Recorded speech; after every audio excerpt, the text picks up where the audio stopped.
Okay, so as promised, excuse me. So as promised in the last video, I'm going to show you what this command does to allow us to get the effect size. So essentially, what we have just done after I explained it in the last video what each command does. Excuse me. And essentially, we have created an effect size variable, this one here, and we're going to use that for our next command for our anger model. So we're going to run that. Woohoo! So we now have our effect size. So we see that it is a negative 0.247. So negative 0.25. So we can say that as well, you don't want to make an assumption here. But in essence, let me make sure I'm telling you guys right, because if I'm not, then I lose my mind. And potentially points for this assignment, and I don't have time for that.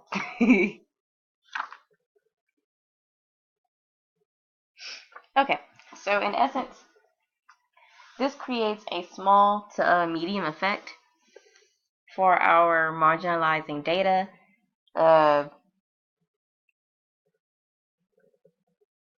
Pretty much it. Can't afford to lose any more points. Well, actually, not that I don't want to lose any more points. I kind of want to make sure I understand this information. Because eventually when I get into like the big world of psychology and statistics, I'll be doing this stuff, and I need to be right. Because if not, I'm going to be blacklisted.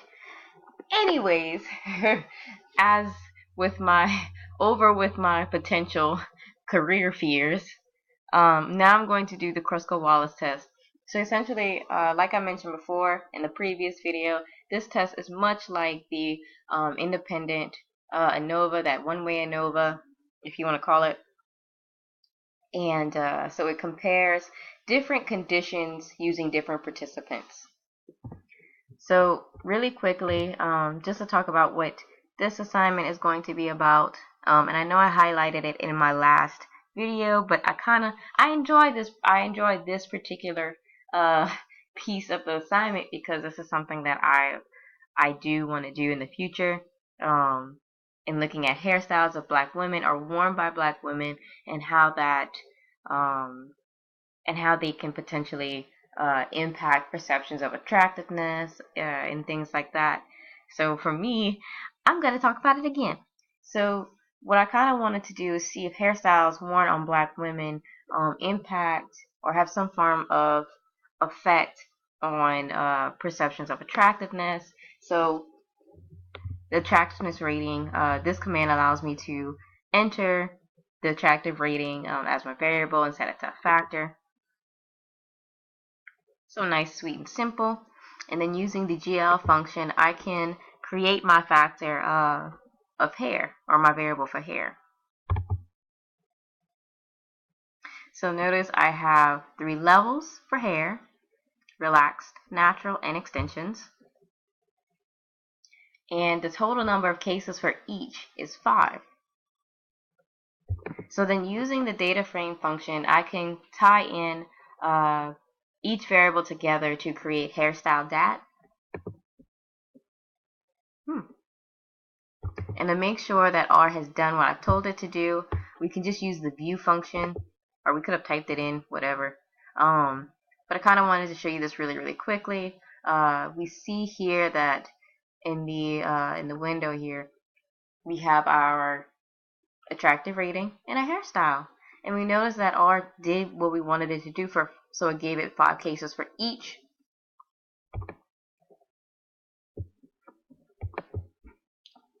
So yes, R has done what I have told it to do. Thank you, R. So, so the next thing that we want to do, we want to reorder our variables.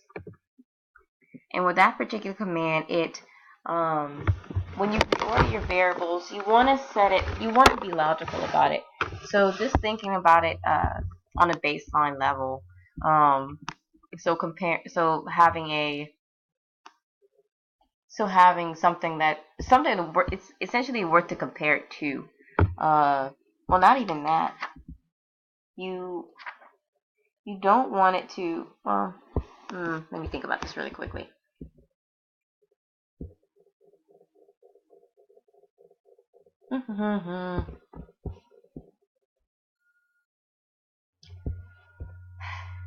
So when I mentioned about the comparison, that's for the later part of the video with post-hoc,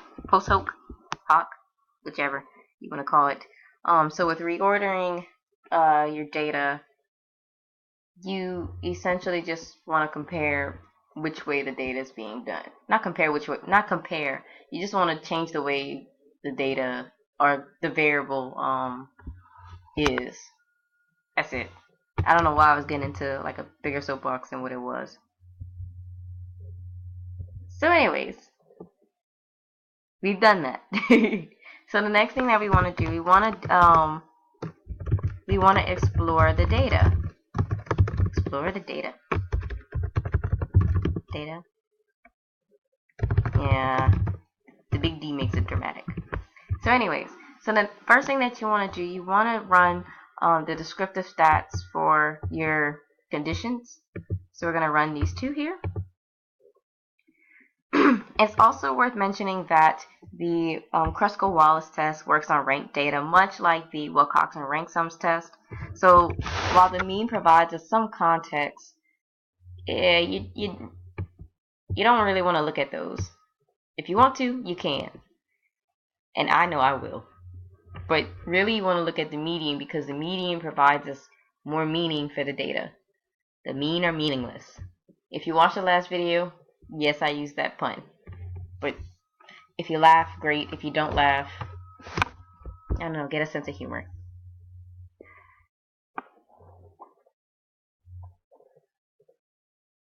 So with looking at the median for each condition, or just each hairstyle, we notice that the median for the extensions are a lot higher than natural hairstyles and relaxed hairstyles. So essentially this tells us that just overall, this kind of gives us like a little quick snapshot of what we're looking at or what we're dealing with. So extensions, from what it looks like, seems to have the most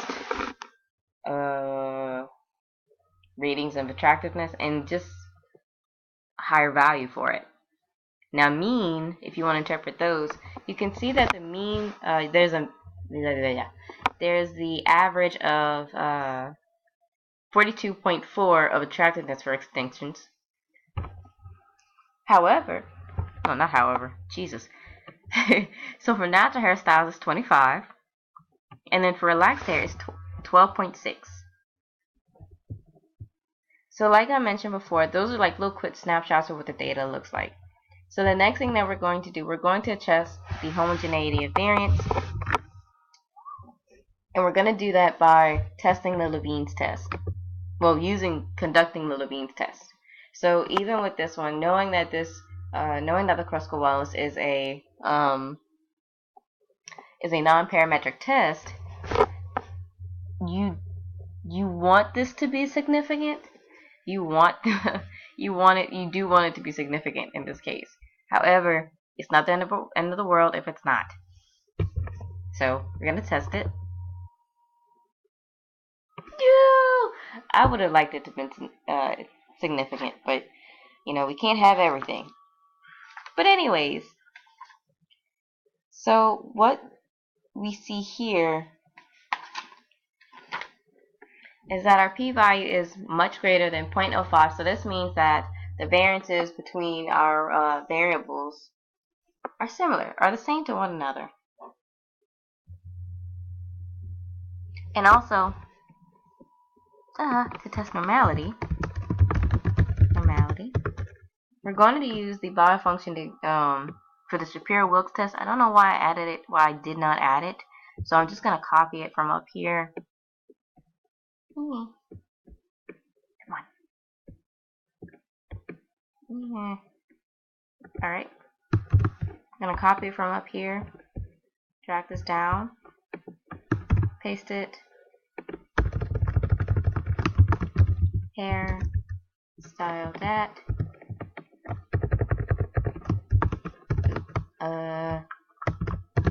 Attractive. Rating. There we go.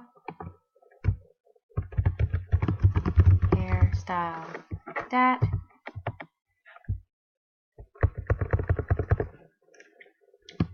Then hair. We're gonna run that. Woohoo! So, so with normality, also you want it to be significant, significantly different. You do not want your data to lie on a normal distribution. So just looking at it really quickly, we see relaxed hair. For relaxed hair, we're actually straight up less than 0.05. So I'm happy.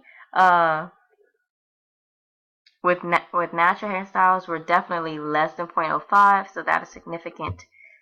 And then with extensions, it is greater than 0.05, so that's non-significant. However, still regardless, we're still able to, we're still in the appropriate range for non-parametric tests, specifically the Kruskal Wallis. So now we're getting to the part where we're going to do the Kruskal Wallis test. So this command allows me to actually execute the Kruskal Wallis test. So what we notice here is that the data, that our value is non-significant. So this means that it doesn't imply that there are any differences at all within our groups or between our groups. So much like the ANOVA, the Kruskal Wallis will not, it'll tell us if there's a difference or not, but it won't break it down. It won't tell us where the difference would be. So in essence, if we were to do a post hoc analysis, and I will, we're gonna do it for further testing. But just overall, we know that there shouldn't be a difference in the data, being that the Kruskal Wallis is telling us that there is no difference. But regardless, I will be doing the post hoc procedures to show you what it will look like. So the next thing that we want to do, we want to rank our data.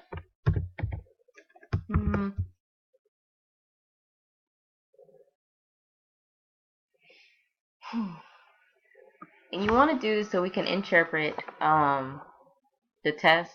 I know I've read it out loud earlier, but I mean, I run off a command and I just, spit out what I see and I don't think about it, and that's really bad, just as a person.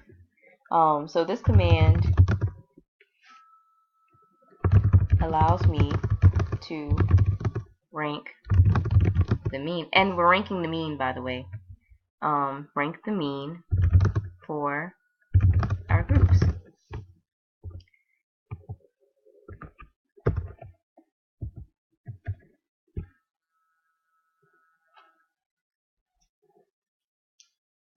So that particular command creates the variable ranks for us. Well,